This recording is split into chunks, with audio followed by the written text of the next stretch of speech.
And boom, according to that, I am live. Welcome. This is Tokyo Tonight. My name is Hiko Simon. It's great to see everybody. Let me put it onto the comments over here. Running around a lot as usual. I probably should have put a t-shirt on, but it's actually still kind of hot in Japan. Like, I went out for a run tonight and it was still, I mean, it's humid and everything. Still above 30 degrees, so still hot weather in Tokyo, even though we are now definitely officially into autumn. Great to see so many people here. I know the big news that you all want to talk about, of course, DJ Sunny Side Up winning the Mash Battle contest this week. And actually, I don't think I even got a vote this week. So I'm going to have to up my game on the next Mash Battle. That was the 20th one. That's 20 weeks. That's like, yeah, half a year. It's actually, I'm really happy with how that's going. I'm actually really liking as well that, I don't know what the count is out of the 20, but I'm pretty sure it must be close to like 10 versus 10. There was a time when I was winning all of them. And I was worried that, Sunny was going to get discouraged. But no, Sunny came back and he's kicking my ass. And that is a good thing. Yeah, do keep tuning into Tokyo Digital Crew for those. And thank you to everyone for supporting them. Let's see who's in the chat. The other big news story, of course, this week, Japan, or at least the Asahi Beer Company, running out of beer and some other drinks this week due to a cyber security ransomware attack. So all sorts of stuff happening here. Who we got in here? We got Guess Who Backs is Dan H. Dan H is back again. So there we go. Got DJ Sunny Side Up 2NS. I don't even know what that means, but good to have you in here. Mage Goes X saying hello as soon as I got the stream up. So thanks to everybody who's checking in early. May the 4th, me be with you. I should understand the reference to this, but I don't. It's like, it's the 5th of October. It's close. It's close. It's like Merry Christmas is the proper response. Woo, says Black Tengu coming in from Greece. We've got Greece and Turkey living in peace side by side. Cats and dogs marrying each other. What a great world. Actually, of course, Sadiq coming in from Florida. Great to have you in here. Good morning to you as always. We've got Shubas coming in from Panama. Welcome, everybody. Man, I've been running around all over the place. It's been a busy day today. Yeah, exciting times for sure. For a new PM. Well, yes, that is probably the third most important story that we will definitely be talking about. The new Prime Minister, the Iron Lady, as she's already being called by BBC, which makes me go, ugh. And then I realized that the Japanese media is calling her that too. Whether she'll actually become that, well, that's something that we're going to talk about. But that is certainly something. Shubas, indeed, exciting times. We got Believe in Yourself in here, saying hello to everybody else. Great to have you in here as always. The regular crew. Jane Motts, excellent to see you. Love the Care Bear motif there with a very, very angry-looking Care Bear. But that's the best sort of Care Bear. That's like Revenge Bear. I think that was one of the bears. Indeed, big up to DJ Sunny Side Up on the win. Wipe the floor. And he did make a better mix. And I actually really liked his mix. And all that I have to do is do better. And that's okay. I was traveling. I was in Fukuoka for some events that were on and had a good time there. But yeah, it was the mix that I made. All the bass came out when it mixed, which meant that you couldn't hear. Which again is the lesson I'm going to take from this. You couldn't even hear my mash on the first part. What I was mashing it with, it all disappeared. But even then, I think my mash was way more basic. And yeah, just got to do better. It's awesome, and big congrats to DJ Sunny Side Up. Lara made it in. Great to see you, Lara. Mage goes back to bed. Good night. Oyasumi. 1 minute before the start, but glad that you checked in, I suppose. Yeah, who else we got in here? We have Laurie, we have Dan H saying Moi, right back to Yoni, who was saying Moi just in time. Glad that you made it. Great to have you in here. Going for a cheeky fag break before we start. In the words of Ted Lasso, why can't they just call them cigarettes? I'm not sure that was even politically correct when it meant cigarettes when I was a kid. But somehow we stopped that early. We've got Aaron in here. Great to see Aaron. Wow, we've got the whole crew in here. It is awesome. Great to see so many people as usual. Squirrels be gone, says Aaron, and they were. Super9, a handle name I don't recognize, but awesome to see. Also, big up to anybody watching the rugby league today. Vivzilla over on on Blue Sky pointed out to me quite rightly that yes, the Brisbane Broncos. So kind of, I have many, because I've moved around so much and I have so many family ties everywhere within New Zealand. I support, like, of course, my main team is the Auckland Blues. I wear the Auckland t-shirts quite often. And for rugby league and for other sports as well. Auckland is always my main team. But so I have connections with, there's the town that I was born in, the town where I grew up as a kid, the town where I lived for a number of years and I supported the local team, the town where I'm now registered and I live in Japan, in New Zealand, my dad's there. The town that I go back to in Australia, where I can go watch all the local games. I always support the Brisbane teams. But there again, I also lived for a lot of time growing up in Melbourne, in Victoria, near to Melbourne in Victoria. And I have AFL teams that I support. I don't mind seeing the Melbourne Storm. So when it comes to sports in New Zealand and Australia, I've got a broad, I actually quite like supporting lots of teams. And for those who are in Australia might be familiar that the rugby league grand final was between Brisbane and Melbourne today. And I've got ties to both, but I'm definitely, Brisbane Broncos are the team that I can go and see. And yeah, they won. And actually super interesting, as Vivzilla pointed out that I should probably mention, Shibasaki, there's a player in the team, and he started showing up regularly in the Brisbane Broncos recently. I always watch the highlights of the rugby via YouTube to keep up with what's going on. And there's a player, Gehamat Shibasaki. And I was thinking, and I even thought until recently, by the way, that he is like half Japanese or something. Apparently he's Torres Strait Islander, which Australia, for reasons I don't really fully understand, Australia has Aboriginals, Indigenous Australians, which are made up of hundreds, possibly thousands of distinct groups with distinct languages and cultures and whatever. However, within Australia, they actually distinguish Torres Strait. Torres Strait is the strait in between Papua New Guinea and the very pointy bit of Australia, Cape York. And in that strait, the people who live in that strait, they're often, they're like New Guineans. Although, I mean, obviously, Australian Indigenous people also have ties to people from New Guinea. And even Malay and Indonesian sort of stuff goes through there as well. So they're a different culture. And they actually also, I think the Mabo case, I believe, was a Torres Strait Islander case, where they actually found, there was a part of Australia which the Australian government forgot to steal. And when the Australian government told somebody that they couldn't do something with their land, and they took it to the Supreme Court in Australia, and they argued that there is no native title in Australia. Everything is owned by default by the government, even if there was never any paperwork done, and the government didn't get around to stealing it, because officially Australia was an empty land when it arrived. And hence nobody can have hereditary title to the land that they came on, which all the people on these islands had. And it went all the way up to the highest court in Australia, where they made the groundbreaking decision that actually those people who were in Australia were people. And if they owned their land and it wasn't stolen or expropriated from them, then it's still theirs. And this was like, shook the foundations of Australia, because Australia is founded on this terra nullius principle. So it's kind of cool. People in Torres Strait, apart from being culturally distinct, are also, they are, they have this kind of legal thing in Australia which sort of made them special. And maybe that's partly why they sort of separated them, because they were worried that the rest of the country might find out. And frankly, in Australia, nobody ever pretended. In fact, they made a whole legal doctrine that pretends, like, at least in America, they didn't, they couldn't pretend that the people weren't there. They were there killing the settlers and so on. They had wars again, had to defeat them militarily, and they had to rip them off and do treaties. With Australia, they just pretended that they weren't there. And they said this whole continent empty of people, land free for the taking. And that's how they did Australia. But anyway, Torres Strait, apparently Shibasaki, not like his father was Japanese or his mum was Japanese.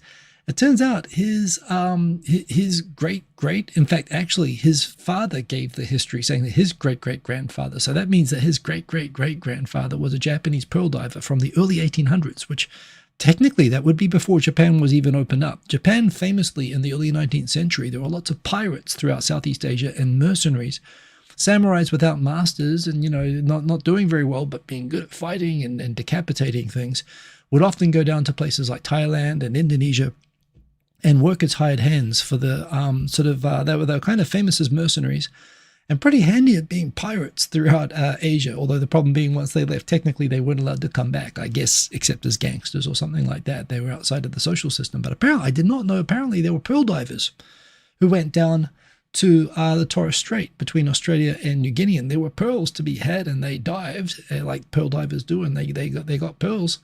And among the pearls, they had the kids that led to this guy, who was an outstanding rugby league player. And I don't know, the Japan rugby team should probably find out that this guy, they should make him eligible, but I guess he would be what it is. So it's not half, quarter, eighth. It's like a 64th. He's like a 64th Japanese.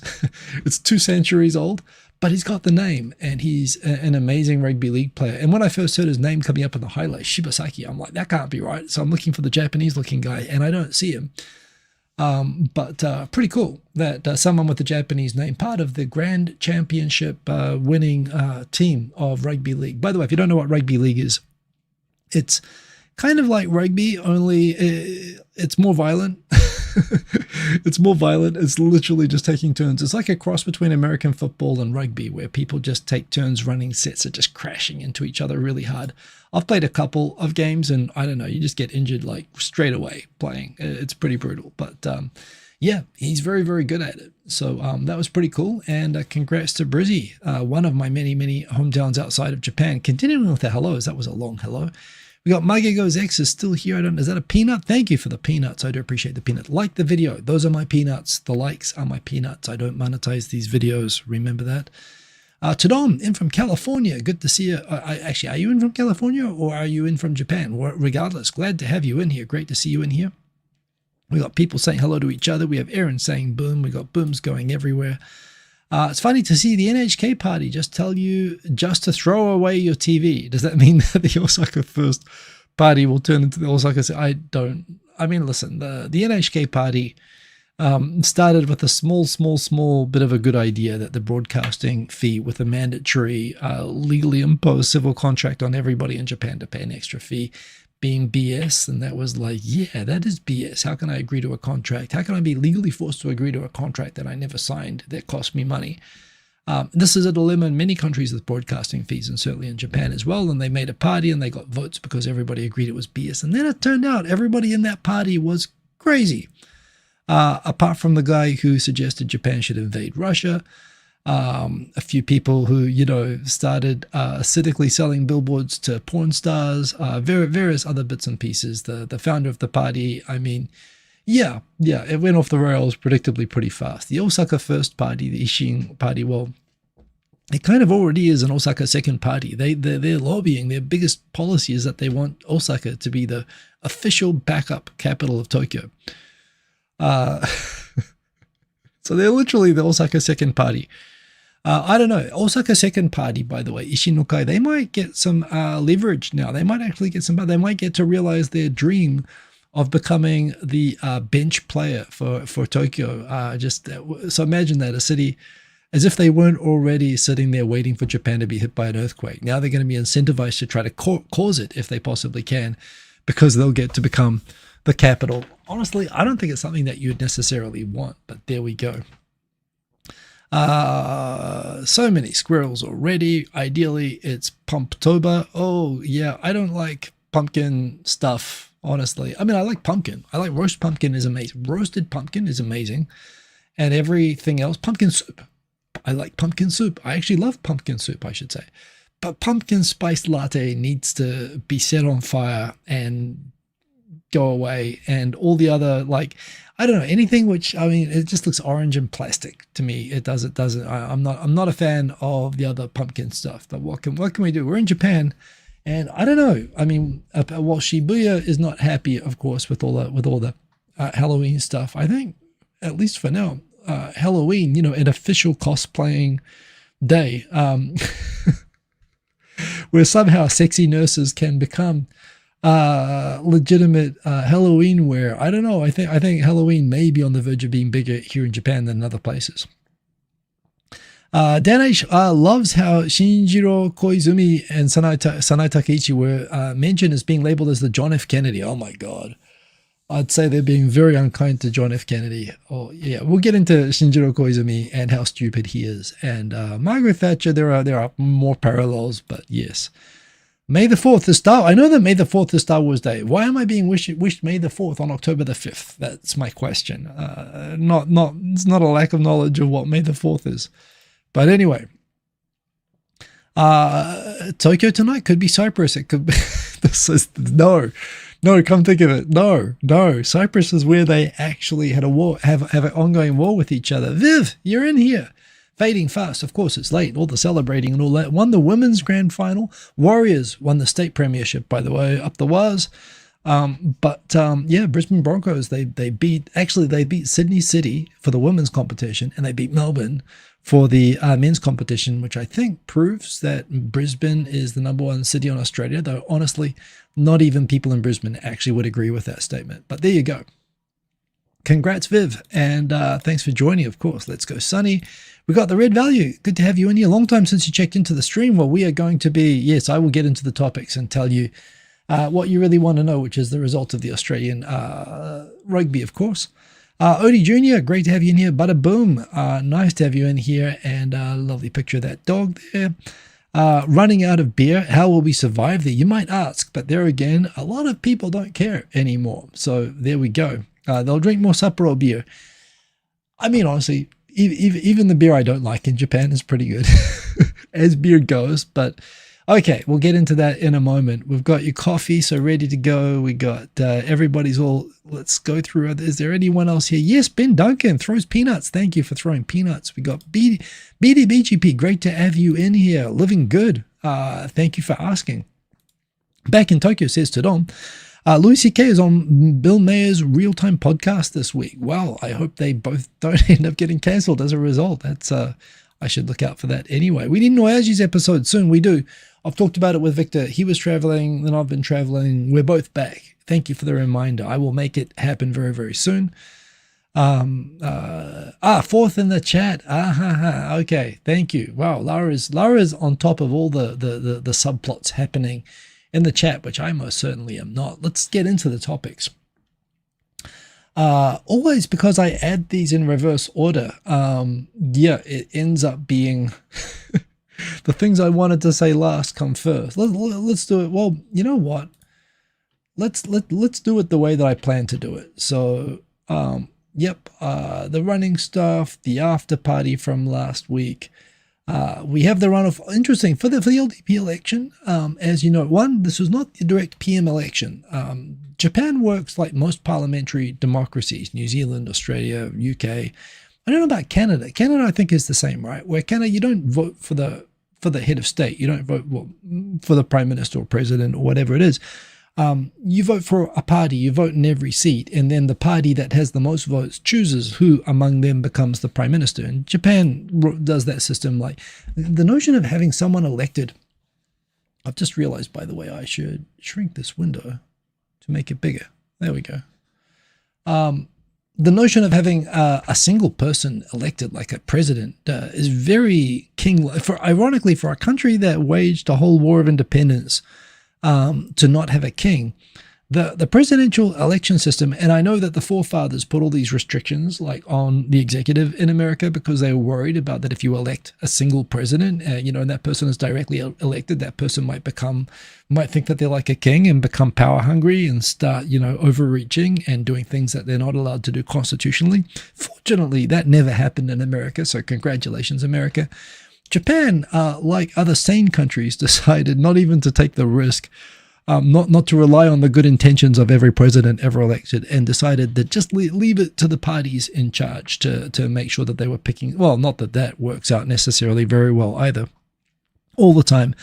But the result is that when Shigeru Ishiba, after taking a year of pretty much just nonstop abuse and honestly not for anything that he did, most of the punishment that the LDP's gotten in the polls is not so much because everyone hates the current Prime Minister, Shigeru Ishiba, or anything that he did. In fact, if anything, they put him in there because he was the only guy who said, yeah, all those LDP people that stole all that election money and violated the election laws and broke the law and were corrupt and stuff, they should be punished. And people thought, well, if they have a prime minister who believes, unlike the current person who was elected, that they should be punished because they are mostly far-right conservatives that were doing all the embezzling and rule breaking, then the electorate will probably forgive the LDP and vote them en masse. So he immediately held a snap election, believing that, seeing that the LDP can change and how reformed they are now that they have someone who actually thinks that a large percentage of the people in the LDP are scumbags as prime minister.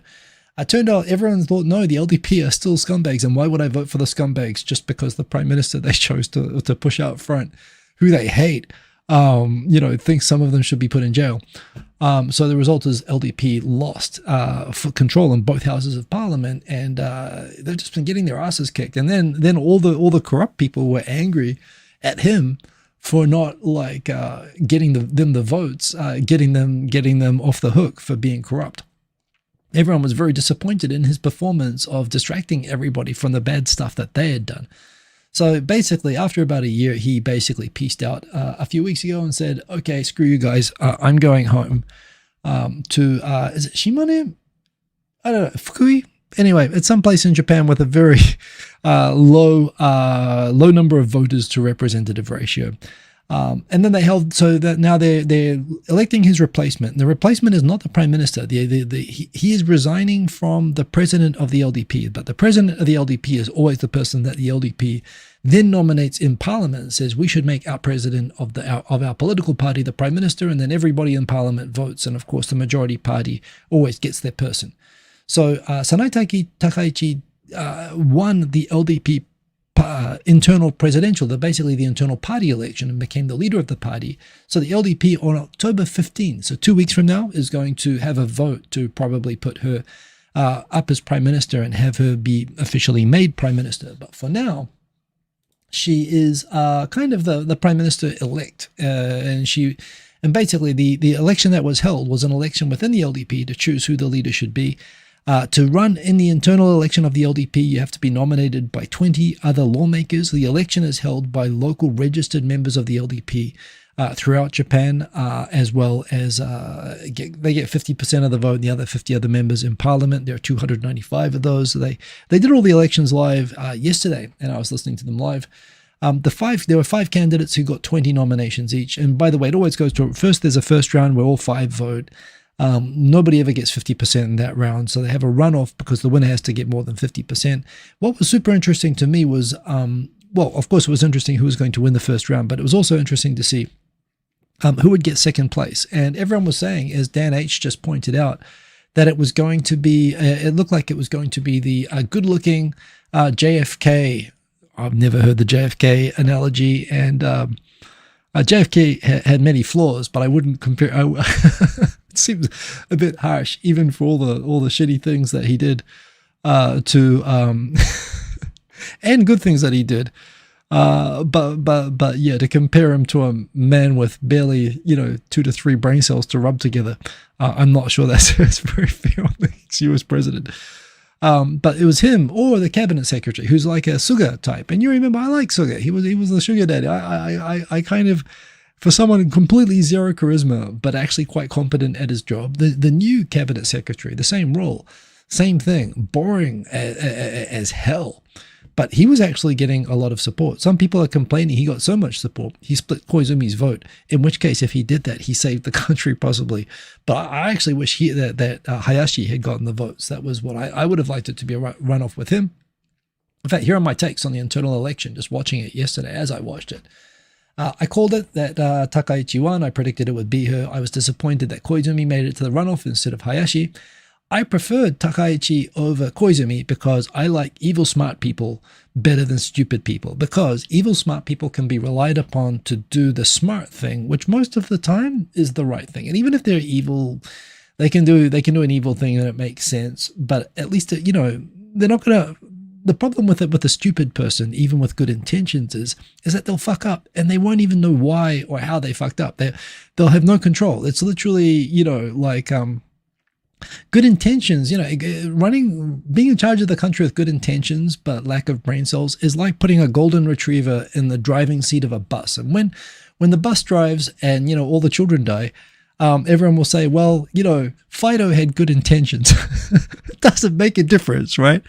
An evil but competent bus driver is not likely to do something which, I'd feel better putting the kids in with an evil bus driver who's probably most of the time at least going to drive the bus, and probably you want to put a warden on board just to watch everybody. So that's my view in terms of the election. Although Takaichi may not be seen as the ideal woman that many feminists wanting to have a feminist champion sort of prime minister that they felt represented them, and often Takaichi is criticized as being, well, she's anti-feminist, or she takes positions that are very conservative and socially conservative.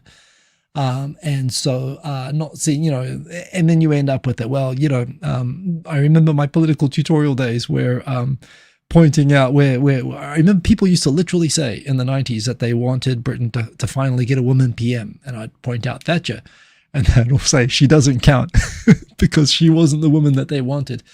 And this is just it. Everybody wants, the thing that they want except for the one that they get. Fact is, right now, the only true parallel, because we don't know what she's like yet. Thatcher, got into a war and, changed the entire British economy for the better or the worst, I know, as to the very hot topic over in the UK.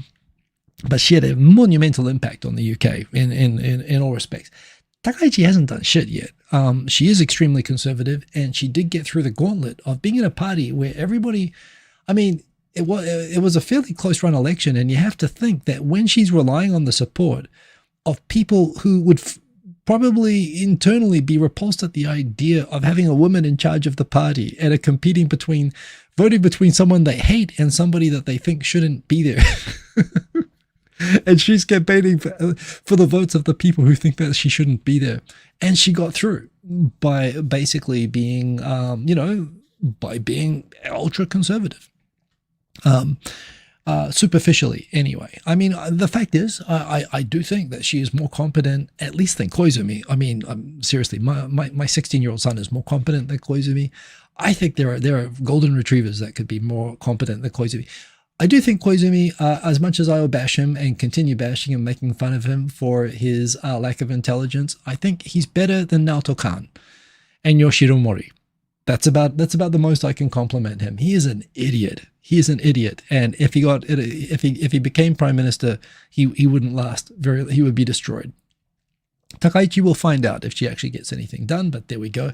And we should note, America, for all the American news articles talking about Japan 118th on the gender equality list, and why doesn't Japan move into the modern age and, have equality for women? Hey, about to have its first woman head of state before America does. And this is in a place which legally prohibits the emperor from being a woman, and all the rest. And we should point out as well, it's actually a pretty remarkable achievement for Takaichi to get through the absolute, sausage machine. And I mean that both in the finished product imagery and the sausage making process.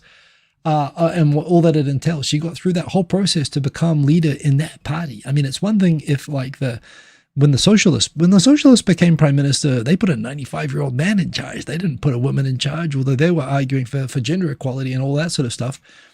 Same when the Democrats got into power, they had less representation of women than the LDP had, which is extremely low. The LDP did it first, and it's it's not like the opposition parties didn't have their chances to actually walk the talk. So some recognition is deserved for the fact that she got up to the starting line, but now we have to find out, what sort of a leader she is. And my prediction is that tentatively I predict that she's going to be like Abe, which is Abe talked a drooling, right-wing, xenophobic, crazy, revive the military, world's going to end kind of game, which had a lot of people describing him literally, this is as a non-metaphor. People were describing him as the next Hitler. In the local Japan, I think some of the characters we know, the journalists and the people in the press and the media who like to draw attention, and self-appointed experts who are going into global media, to the point where people like Barack Obama were spooked and didn't want to meet him because they thought that they were meeting some sort of dictator. Funny how that worked out. Abe he appointed the most women of any cabinet, and he sponsored Takaichi and basically appointed her as his successor, and oversaw a tenfold increase in the number of foreigners in Japan while he was prime minister. While saying on TV that he believed that Japan didn't need extra foreigners and it could figure out its problems without foreigners, he spoke xenophobically to get the votes. But he actually, when it came to, and the point is, it's not that he did anything different. It's just the way that politics work in Japan is that it's yes minister, except it's all out in the open, that the politicians do not run anything in Japan. They'll run one or two things that they have to do to get votes, and the bureaucracy will begrudgingly cooperate with politicians on one or two policies in exchange for being allowed to just run the country the way they see fit for the rest of it. That's the deal that politicians and the bureaucracy does in Japan. Japan isn't really run by the elected people. It's run by the unelected people. And the unelected people put up with the politicians by letting them have one or two things. And so the goal is, and this is the thing, until now, immigration has never been one of the one or two things that have been the most important thing. It's always been about taxes. It's always been about some sort of spending program or some bribery program that the bureaucracy, if they get in behind and they support the government, then they can be left alone to run everything else relatively competently, basically like university professors running a country, although they're unelected and unaccountable. So, yeah, but however, unfortunately, because of Sun Seito discovering that they could get 15% of the vote and they could take those votes away from the LDP by bashing that all of a sudden now there are too many foreigners and we should put restrictions on the number of foreigners and where they can live around Japan, instead of saying, you guys are idiots, that's a bad idea, and here's why. It's good that there are foreigners in Japan and we should be fostering a country where we all live together and welcome all the people who want to be in Japan from all backgrounds. She said, yeah, that sounds like a good idea. I'm going to say what they say. And she said that all through the election. So there is a question whether she will be like Abe. Well, what Abe would do is he would use far right-wing rhetoric for political ends, but when he was actually doing business, he would just act like a sane person. And actually a pretty competent sane person, which is why people kept voting for him. They knew that he was a drooling right-wing maniac, and he was, like she is. But he was smart enough to not actually do the things that a drooling right-wing maniac, to not be the evil golden retriever driving the school bus who wanted to kill the kids. He wasn't that. He was smart. And I think that she's smart. And I think as a kind of apprentice to Abe, although she wasn't in his faction, I think that she'll be smart and run things, or at least I trust her to do that more than Koizumi. The other thing is, remember, if you're disappointed that Koizumi didn't win, it's all the LDP. They're all I still love I like to say they're still a den of jackals. The quote, a den of jackals, comes from an Onion interview between, where it's like a debate program set. This is like an old thing. I don't know if you've ever seen the skit that they do, where they have a 911 truther who believes that the Al-Qaeda attacks on New York were an inside job. And they have a member of Al-Qaeda and they have them debate whether Al-Qaeda really did it, and Al-Qaeda's claiming it. And when the 911 truther says, you can't trust the government, you know that they're really behind this whole thing. And the Al-Qaeda person says, well, when it comes to the American government, frankly, we agree fully with you. They are a den of jackals. But no, I really want you to believe we actually did this. The Den of Jackals reference, I think, is definitely what the LDP is. Having anybody, even Konotaro, who is the only person in the LDP I quasi-like, even having him as LDP, you're just choosing, a scumbag to let the other scumbags get off, basically. Anyway, I worry that she might actually follow through on the things that she says. Like I used to worry about Hillary Clinton, that she might do any of the crazy shit that she would say during elections. But I trusted her to be smart enough not to. And I was also worried, by the way, that Obama was also going to be all anti-free trade and everything. The only person who follows through on all that election rhetoric that, oh yeah, we're gonna shut down free trade and prioritize American jobs, has actually been Trump. I mean, I give credit to him.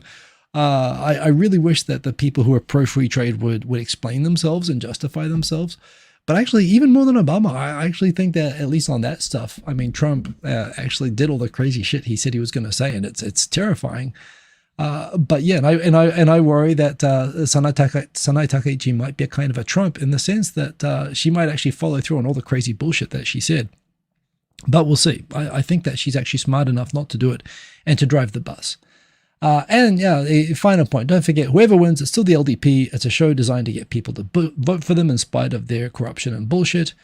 And from that perspective, I guess I want their worst members to represent them so that people don't forget who the entire party is. And who's the face of the party? Well, that's an interesting point as well. Who is the face of the LDP? The face of the LDP is actually Taro Aso has been appointed the vice prime minister, as he was previously, and his brother-in-law is going to be the secretary general of the LDP. So basically, it is going to go back to being a party of assholes.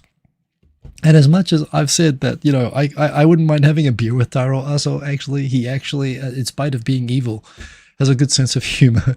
And is even somewhat self-deprecating. He should not be allowed within 300 yards of, a political building of any sort. They should take away the keys and tell him to get an appointed driver to take him back to Kyushu, because he should not be allowed near government. But he's the one running the LDP right now, and he represents the far right, basically, and it's him that got her elected in. So there we go. That is what the LDP is. Quick look at the comments. I see some more people rocked in as well. So I will say all of that. Got Yuri the best. Great to see. Oh my God, another week has passed. Yes, it has. Super 9. Do I envision a chat between Sanai and Trump will go? How will I envision that will go? Well, here's another thing. I mean, just about how crazy it got. So during the election, you know, which is just internal LDP people, who gives a crap, right? But apparently they were so sensitive, they all wanted to look like they were going to be tough on misbehaving foreigners. And Takaichi was number one on this. Now, she's educated in America and is fluent in English, actually, and has worked as like a foreign policy expert. So she's smart and educated and good at English. But apparently, and Koizumi can speak English. So they had them, they asked all 5 candidates, please, can you respond, you know, how are you going to deal with foreign leaders? Please answer in English. And only one of the people who got like 5% of the vote responded in English. And all the rest were so afraid of responding in English because it might look like they'd be too friendly or soft on foreigners.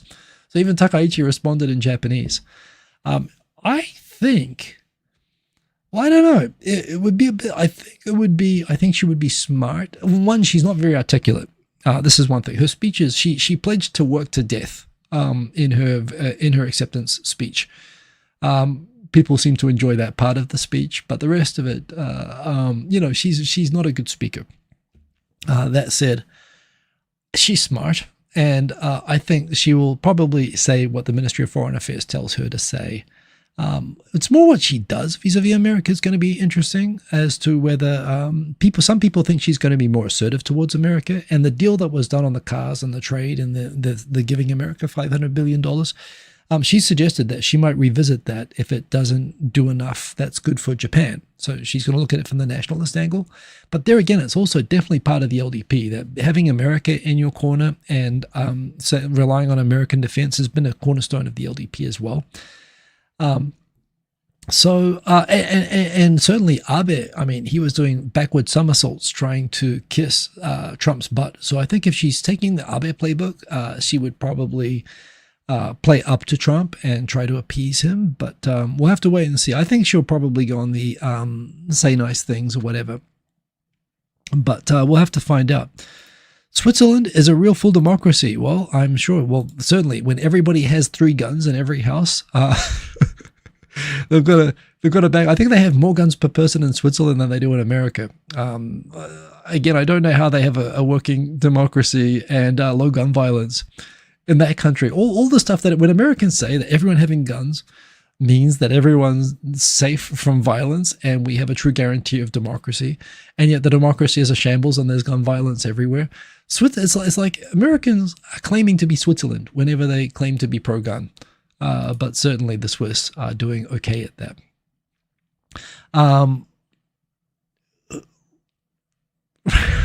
Royce, poor guy. He's not a poor guy. Super 9, you're painted plowing into a grave but running off the road and injuring onboard children. Well, no, golden retriever. I think that Sanai would not do that. I think she is evil, but I think she would drive the bus competently, and I think that a golden retriever would not. So I would, which is why I would vote for her ahead of Koizumi, who I seen as being a little bit like a golden retriever who probably doesn't know how to drive, but would get in charge of the bus because everybody says it would make him look good. Tim the Asian Ink, great to see you. Is she hot? If no, then it's not progress. Well, whatever gets you going. So yes. Anyway, Airbud has always been evil. He just hit it well. Well, I also believe that. I mean, certainly the legal arguments at the end was all, a big thing. Eric Bailey, glad that you could make it in here. Don't get me wrong, bro, but just randomly calling people evil and not telling us why they're evil is really frustrating. It's hyperbole. Evil is a strong word. I am not meaning it as a strong word. I'm using it as hyperbole. She has policies that I do think are bad. I mean, good, bad.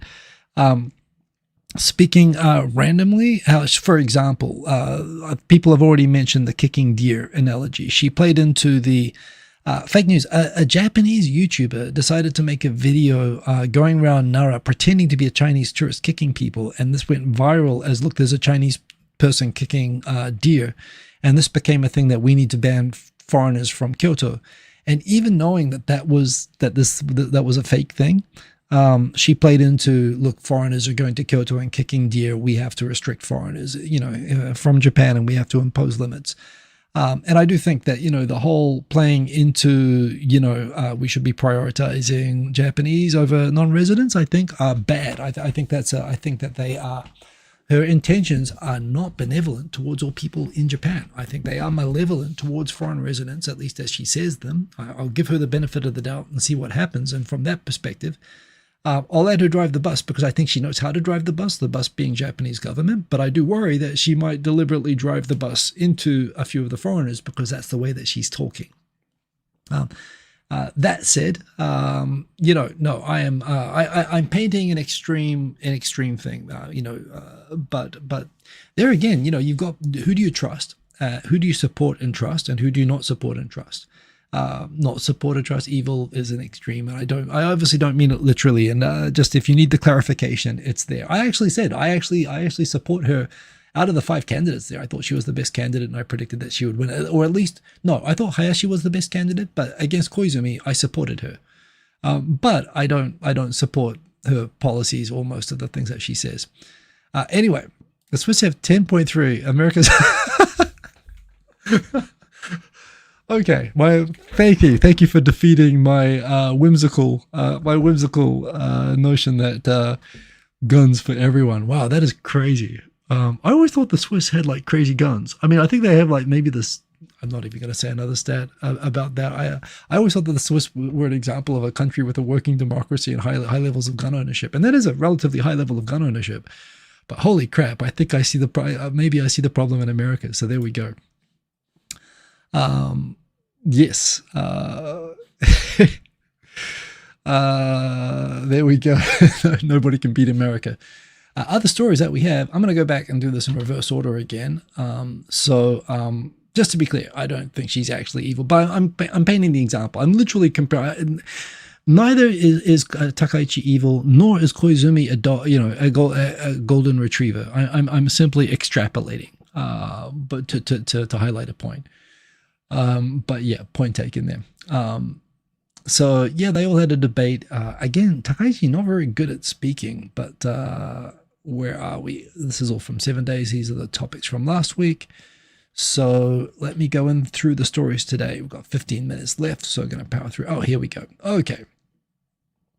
So, yeah, interesting. Jimocho lately has been getting a lot of tourists. This is the thing. On the one hand, you can't go to Asakusa, Shibuya, Harajuku anymore. You can't go to Kyoto or the good spots in Kyoto anymore because the 36 million tourists, the 3 million tourists that are coming to Japan every month are going to the exact same places and doing the exact same things and making them an overcrowded nightmare to go to. However, Japan is a big country and there are still plenty of cool places that they haven't found yet. The problem being that foreign tourists are starting to discover the places that they should be going to, but are not in the normal route. And they're discovering one by one the cool places that honestly, I will admit to wishing they would just leave alone because they'll bring raised prices and crowds and they'll make it horrible to go. One neighborhood I don't go to very often, but it's a pretty cool neighborhood. It really is. It's Jimbocho.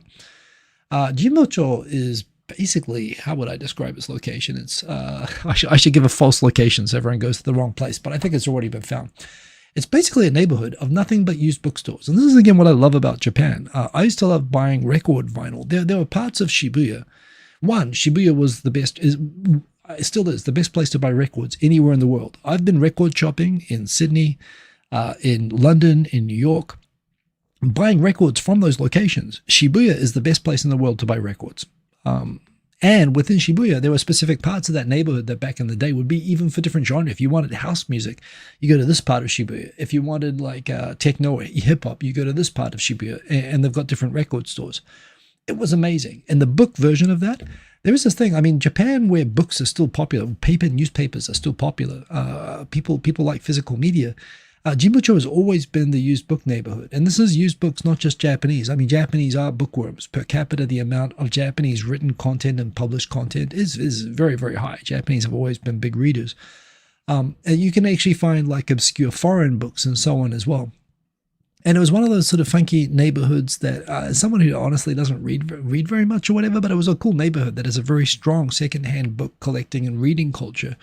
There's this neighborhood. It's basically sort of northeast-ish a little bit from the palace. It's one of the central neighborhoods in Tokyo, and it's a bit old and crusty and dusty, but as you'd expect from a used book neighborhood. But it is a used book neighborhood. My prediction here is that there are lots of neighborhoods like this that just specialize in random stuff. Close to Jinbocho, there's a neighborhood I go to more often, which specializes in nothing but surfing and skiing equipment.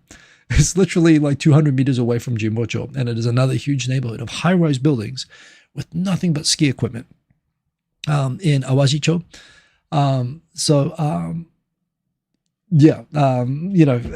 I used to go there for surfing kit. And there's a golf equipment neighborhood.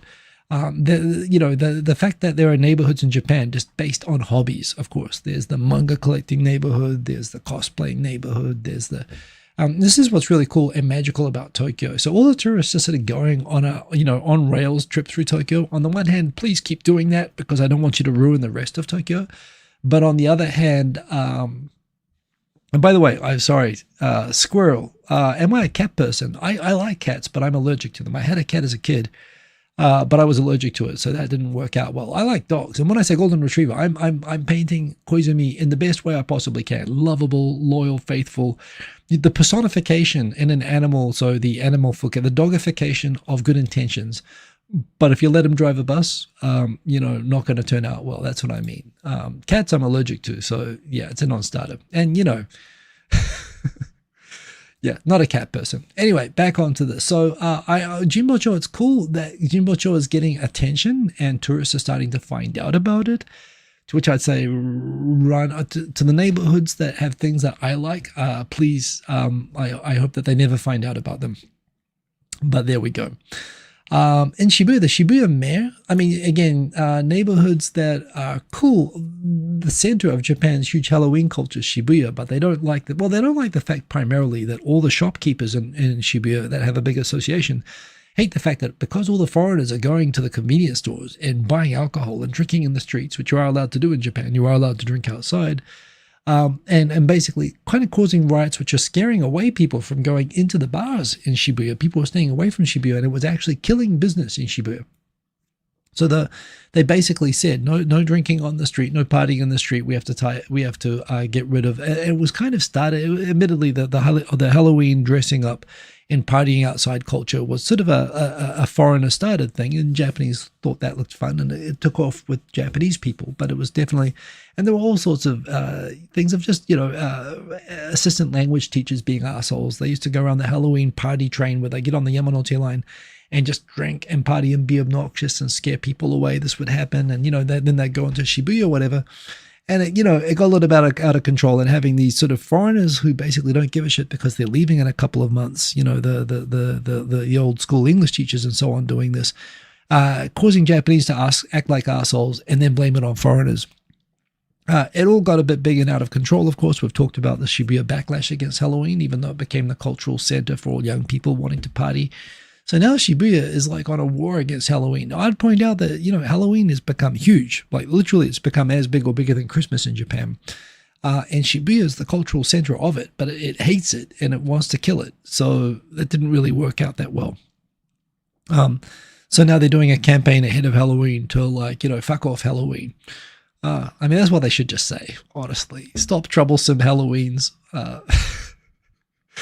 I'd love to see who translated that. Did they do that on purpose? I don't know, but yeah, I mean, Shibuya. If you want my slogan, it's yours. Take it. I give Shibuya full license to put "fuck off Halloween" signs, which would probably ironically attract people. So maybe that's not a good idea. But there we go. Fun with rules. You know, you can have as much fun as you like. But there we go.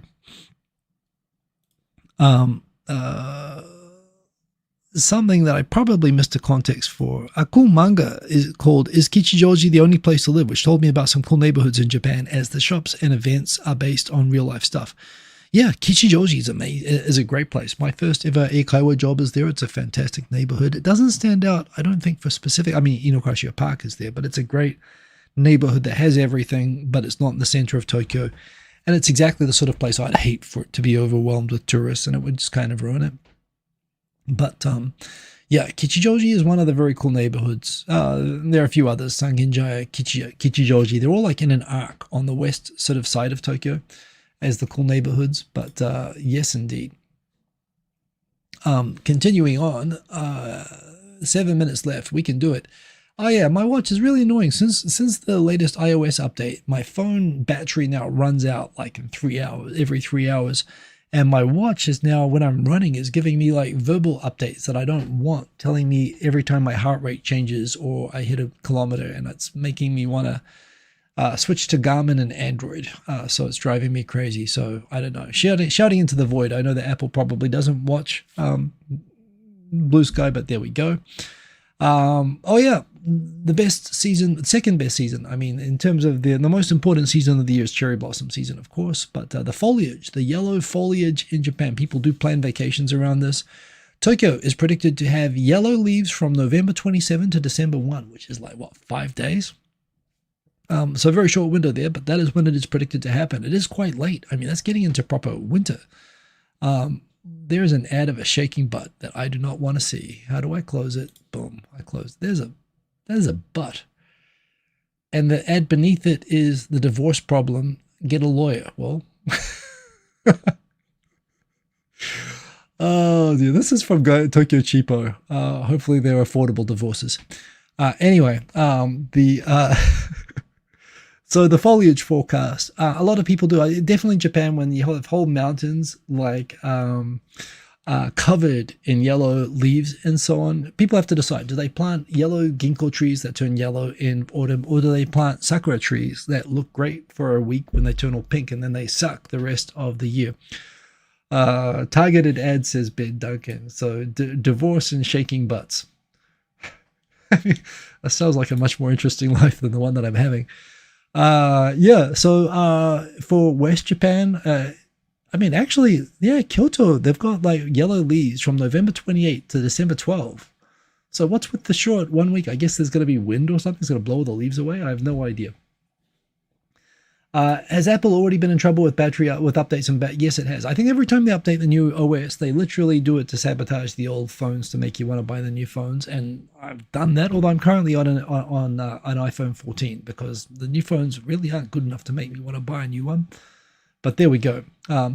But if you want to go see, certainly it's famous if you go up north. And earlier on, as you get into November, definitely worth going up to Tohoku and checking out. Kyoto is, of course, also famous for being spectacular during foliage season, and this is the best time to be in Japan. The best weather, the best temperatures, and when the leaves are all changing. And remember, it's not just yellow; it's yellow and red. Oh, in fact, they've got red foliage because that's right. The ginkgo trees they switch yellow and red, and then they go brown, and then they fall off. But yeah, you get trees like this everywhere in Tokyo. But they also turn red, and you go up into the hills, and it's all yellow and red. And it's definitely the best time to be a tourist in Japan. Cherry blossom season is spectacular, but you can never hit it exactly right, and and the weather is always crap around that time of year. So I would actually say this is better. But look out, 27 to December 1, best time in Tokyo. The stats showing like how Japan overall, and this isn't just the Tokyo heat island effect. This is all of Japan. You can't say this isn't a problem. And I know everyone likes to say, oh, I'm smarter than, the IPCC scientists. This is just solar cycles and, left-wing conspiracy and the Democrat climate change hoax and all this stuff. This is bad. This is the biggest policy problem we have. And for all of the BS in the world, this is the thing we should be looking the most about. And this is, and a lot of this is caused by human triggered emissions. People are bored of it. They want a new excuse or a new season or whatever. But Japan, on average, all of Japan was 2.36 degrees higher than normal this year for the sort of average over this whole time. And you look at that line, that is bad. Japan's had record temperatures, including 41.8. I never thought Japan, it was always thought that Japan could get over 40 degrees because it's so close to the sea and the humidity and everything. But 30 locations, 14 prefectures over 9 days. So Japan is going, the whole world is going, and we should be paying attention to this. I didn't even mention, so Japan's IT security chickens have been weighing down the home trees lately. There have been a lot of ransomware attacks working in IT and IT security in Japan. I can tell you that that is capitalism indeed. Enshittification is another term that has been catching on, and Apple's very good at it.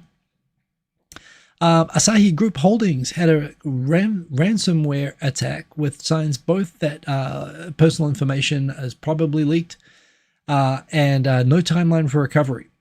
So apparently, they're going to they've stopped taking orders and shipping since Monday, and they reckon they're going to be stopping shipping. They're taking paper orders at the moment, but they're going to stop shipping basically as of today.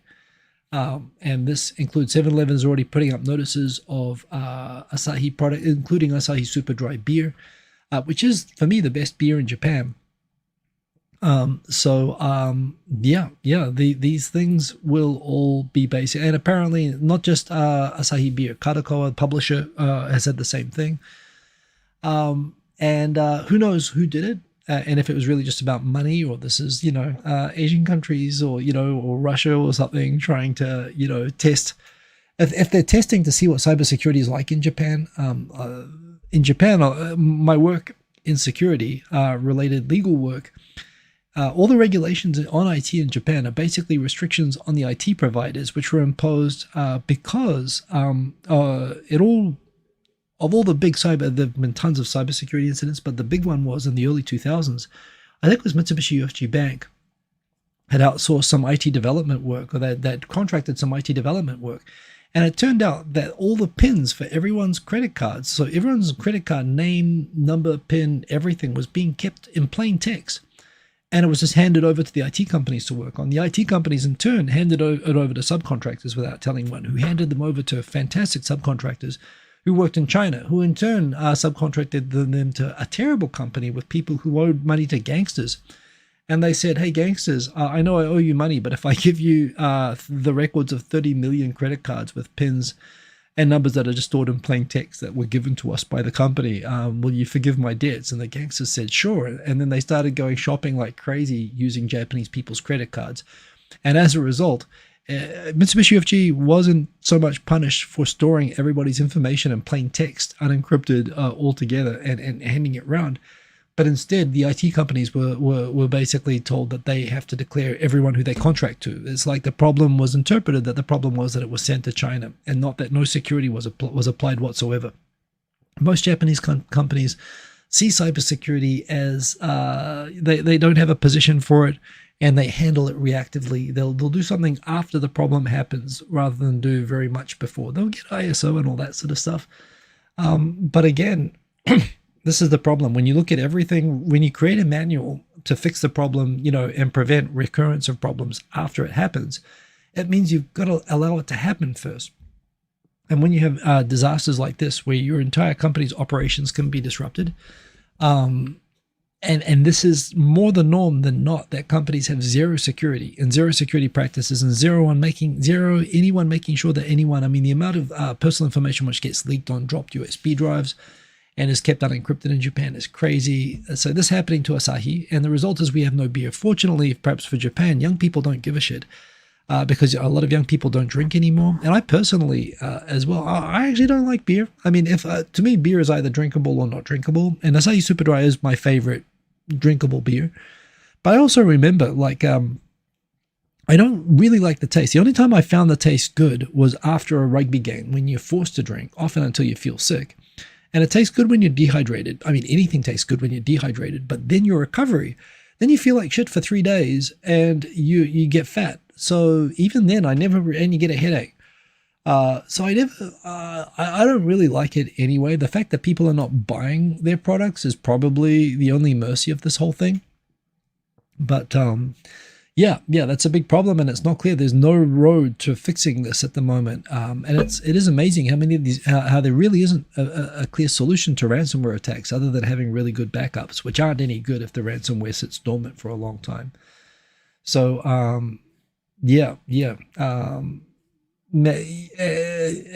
multi-factor authentication. There are better, smarter ways of doing all this sort of thing as well, but at least they're trying to do something, I suppose. What else have we got here? We've got a town in West Japan, after lots of people calling up and frivolously using ambulances, has imposed a 5,000 yen fee for mild cases, which is discouraging people from asking, which is both good, and I can see how that's a problem, but I can, in a place where ambulances are free, of course, and not like $10,000, $20,000 like they can be in other countries. That said, I also remember how old people sometimes die in Tokyo because they are afraid of spending like 100 yen on electricity for having the air conditioning on, and they get heat stroke. So I hope they don't discourage them too much, but yeah, this seems fine. A lot of price hikes are happening from October, and they are going up more than wages are going up. So everyone in Japan is getting slightly poorer, and that's really the problem that Takaichi needs to focus on more than foreigners, if you ask me. I'm curious to see what she will do. Her xenophobic rhetoric is not good, and Komeito has said that she'll have to focus more on living cooperatively with foreigners if they want her support when they vote on Prime Minister. They're the coalition partner. I guess I will show you the comments. They are terrible. The internet says basically whereas Komeito, the coalition partner of the LDP, is saying the government should be focusing on enabling society to live together with foreigners, which is great. And lots of people saying, we don't want to live with them. Why don't we just kick them all out? You know, why are we even bothering with these guys? And all the cynical, anonymous Japanese internet troll comments. However, there's one in here that I noticed was actually say it to the Gojins. What they do say ultimately, there's a comment in here which I noticed was actually kind of correct, which is what the real story is that Komeito is actually the functioning political wing of the cult. Soka wants to become a global religious organization, so they particularly promote openness towards foreigners and acceptance with foreigners and so on. And it's really the cult in wanting to take over the world that wants to encourage the LDP to be nice to foreigners. And that's horrible but true. Oh yeah, the census thing is coming around. Apparently, I didn't know this. You can get fined up to 500,000 yen, like $3,000, if you don't fill out the thing and send it back by next Friday. So I didn't realize it was like that super mandatory. So yeah, you've got to do it. You might get a follow-up. They don't normally punish people, but they can, and it's a criminal violation, and they say it could stop you getting permanent residency if you don't fill it out. So on paper, yeah, theoretically, you could get kind of screwed if you don't fill out the census form. So if you have the census form, if you're living in Japan, fill it out. And I think that's all the topics that I had. That is it, indeed. Final look at the comments. I'm glad that everybody sort of got through it. Cider is an alternative to beer. It's not really a cider beer problem. It's the fact that the company making all the drinks, and one of the biggest drink companies in the world, by the way. I mean, Kirin Asahi, they own half the beer in Europe. Apparently, by the way, European operations of Asahi were not impacted. But still, it's obviously a mess. But yeah, anyway, they are still a cider. Everything is stopped at the moment. So there we go. The alcoholic cider is, in terms of drinking, yes. In New Zealand, I would actually, when we go out and everyone was drinking beer, I would always drink cider because I just preferred the taste. But even then, I still don't. I'm actually quite happy lately, almost like never drinking. I don't know. I don't get drunk. I just get tired. I just get exhausted on it, and it doesn't even taste that good, is pretty much where I'm at with it now. But there we go. That is the show. 6 minutes over, but thank you for hanging out, and thank you for sharing your comments in the chat. Had a lot to go through today, so I will jump over to the after party now. So the link is there from Aaron. Remember to like the video. I do appreciate it. I will go set up a 2.5 Oyajis with Victor as soon as I can. I've gone and bought a whole bunch of music today as well, which I also need to go and actually make a few of my own mixes, which I've not done lately. But today we're going to make it your music. So come over, you can pick the tunes and I will play them. Yeah. And Dan H pointing out, Tata did the same in the UK and didn't have insurance to cover the closure for a cyber attack. I'd be surprised if Asahi, I don't think anyone is thinking about this in Japan either. So anyway, Ben Duncan, thanks for appreciating the show. Remember to like the video. I do appreciate it. I'm going to go quickly set up the after party. I'll see you over there and have a good one. I'll see you next week and see you on 2.5 Oyajis very, very soon. Boom. Peace. Ending the stream.